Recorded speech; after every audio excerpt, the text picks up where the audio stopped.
আসসালামু আলাইকুম। ইয়াসিন ব্লগ থেকে ইয়াসিন বলছি।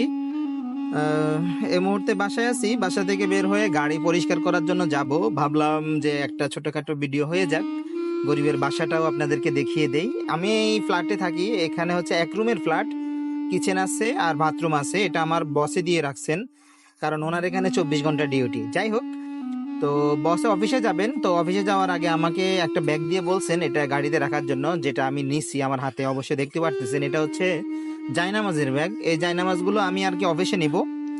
তো অফিসে আর কি জায়নামাজ আছে, তবে কম আছে। তো আমরা অনেকে অফিসে হচ্ছে জামাত করে নামাজ পড়ি, তো তো সেজন্য হচ্ছে জায়নামাজের খুবই প্রয়োজন হয়ে পড়ে।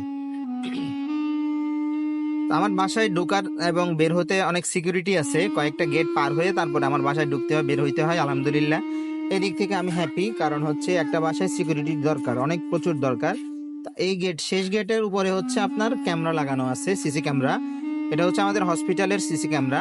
আমি এখন যে সিঁড়ি দিয়ে নামতেছি এটা হচ্ছে আপনার আমাদের বসের বসের দুইটা বিল্ডিং আছে পাশাপাশি। এটা হচ্ছে 4তলা বিল্ডিং, যেটা এটা সেই বিল্ডিংটা। তো এই বিল্ডিং এর 2য় তলায় আমি থাকি। তো এখানে হচ্ছে এটা হচ্ছে হসপিটালের করিডোর, একটা চিকন রাস্তা, এটা দিয়ে হচ্ছে হসপিটালের রিসিপশনে পৌঁছানো যায়। এই যে এটা হচ্ছে হসপিটাল রিসিপশন। তো এদিক দিয়ে হসপিটালের থেকে বের হলে ডান দিকে হচ্ছে বসের গাড়িটা। তো আমি আর কি গাড়িটা পরিষ্কার করব, পরিষ্কার করে ইনশাল্লাহ অফিসের উদ্দেশ্যে বের হব।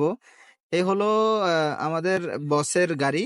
তো আসলে বসের গাড়িটি একটু ভাঙাচোরা মনে হলেও আসলে উনি এই যে আজকে থেকে 7-8 বছর আগে রং করাইছিল, সে তারপর থেকে এখনো আর রং অথবা ডেন্ট পেন্ট করেন নাই।